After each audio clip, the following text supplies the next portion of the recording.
সিলেট অঞ্চলে শীঘ্রই আরও দুটি কূপ খনন করবে জ্বালানি বিভাগ। এর একটি তেল এবং অন্যটি গ্যাসের। সংশ্লিষ্টরা বলছেন, তেল ও গ্যাসের মোট হিসাবে অন্তত 18 থেকে 20 হাজার কোটি টাকার উত্তোলনযোগ্য সম্পদ রয়েছে সিলেটের মাটির নিচে। আর সিলেটের এই সম্পদের উপর ভিত্তি করেই বাণিজ্যিকভাবে জ্বালানি তেল উত্তোলনের পথে পা বাড়াচ্ছে বাংলাদেশ। এদিকে সিলেট অঞ্চলে কার্যকর তেলক্ষেত্র গড়ে তুলতে প্রয়োজনে কৃত্রিম বুদ্ধিমত্তা সম্পন্ন আধুনিক প্রযুক্তি ব্যবহার করা হবে বলে জানিয়েছেন জ্বালানি প্রতিমন্ত্রী নসরুল হামিদ। সিলেট 10 নম্বর কূপটি পুরো দেশকে জ্বালানি মজুদের ক্ষেত্রে আশাবাদী করে তুলছে। তবে এ কূপে থাকা তেলের মজুদ জানতে আরও 2 মাস সময় লাগবে। প্রাকৃতিক সম্পদের বড় মজুদ প্রবণ এলাকা খ্যাত সিলেটের এ অঞ্চল এবার নতুনভাবে তেল ক্ষেত্র হিসেবে পরিচিত হতে যাচ্ছে। সিলেট গ্যাস ফিল্ড লিমিটেডের অধীনে প্রায় 8.5 একর জমিতে চীনা প্রতিষ্ঠান সিনেপেক এ কূপটির খনন কাজ শেষ করেছে, যেখানে 3টি স্তরে প্রাকৃতিক গ্যাস ও 1টি স্তরে মিলেছে জ্বালানি তেলের অস্তিত্ব। গত ডিসেম্বরে অনুসন্ধানের প্রাথমিক ফল পাবার পর থেকেই এ কূপটি দেশকে বাণিজ্যিকভাবে সম্ভাবনার নতুন আশা দেখাচ্ছে।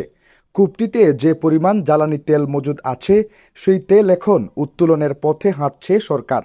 একই সঙ্গে এ জ্বালানি তেল উত্তোলনে যে প্রযুক্তিগত প্রস্তুতির দরকার পড়বে, সেই পথেও অনেকটাই এগিয়েছে জ্বালানি বিভাগ। খনি প্রকৌশলীদের দেওয়া তথ্য মতে এ কূপটির প্রায় 1,500 মিটার নিচের স্তরে মিলেছে ক্রুড বা অপরিশোধিত জ্বালানি তেলের মজুদ। বাকি স্তরগুলোর একটিতে মিলেছে প্রাকৃতিক গ্যাসের বড় আধার। ড্রিল স্টিম টেস্ট বা ডিএসটি চলাকালে কূপটিতে স্বয়ংক্রিয় চাপে ঘণ্টায় 35 ব্যারেল তেলের প্রবাহ নিশ্চিত হওয়া গেছে।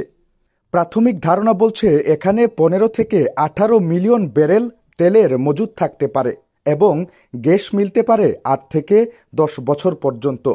সম্প্রতি এ কূপটি সরেজমিনে পরিদর্শন করেন বিদ্যুৎ, জ্বালানি ও খনিজ সম্পদ প্রতিমন্ত্রী নসরুল হামিদ বিপু। এখানে পাওয়া অপরিশোধিত তেলের কার্যকারিতা পরীক্ষা করেন তিনি। সাংবাদিকদের প্রশ্নের জবাবে তিনি জানান, বাণিজ্যিকভাবে এ তেল উত্তোলনে সরকার আরও কিছু পরীক্ষার অপেক্ষায় রয়েছে। নসরুল হামিদ বিপু বলেন, এখন মূল্যায়ন চলছে। এরপরে জানা যাবে এখানে কি পরিমাণ তেল পাওয়া যাবে এবং কি পরিমাণে তেলের মজুদ আছে। আমরা এরই মধ্যে একটি ড্রিল করেছি, এখন আমরা আরেকটি ড্রিল করার প্রস্তুতি নিচ্ছি। এখানের তেল পাওয়ার বিষয়ে অনেকে অনেক কথা বলছেন। কেউ বলছেন 11 মিলিয়ন ব্যারেল, আবার কেউ বলছেন 15 মিলিয়ন ব্যারেল তেল পাওয়া যাবে। কাজেই আমরা বিজ্ঞানসম্মত ব্যাখ্যায় যেতে চাই। তেলের ক্ষেত্রে এটি হবে বাংলাদেশের বাণিজ্যিকভাবে কার্যকর একটি প্রকল্প। মজুদের সঠিক তথ্য এবং প্রয়োজনীয় সক্ষমতা আছে কিনা এমন প্রশ্নের জবাবে জ্বালানি প্রতিমন্ত্রী বলেন, দরকার হলে সরকার উচ্চতর প্রযুক্তির ব্যবহার সিদ্ধান্ত নেবে। 12 বছরের রিপ্লেসমেন্ট গ্যারান্টি নিয়ে তানভীর মেটালি প্রথম বাংলাদেশে। তানভীর মেটালের স্মার্ট পণ্য ব্যবহার করুন, স্মার্ট হন। তিনি বলেন, আমরা এখানে নতুন প্রযুক্তি ব্যবহার করছি। শেভরনের কূপ খননে আমরা দেখেছি যে তারা কৃত্রিম বুদ্ধিমত্তা ব্যবহার করছে।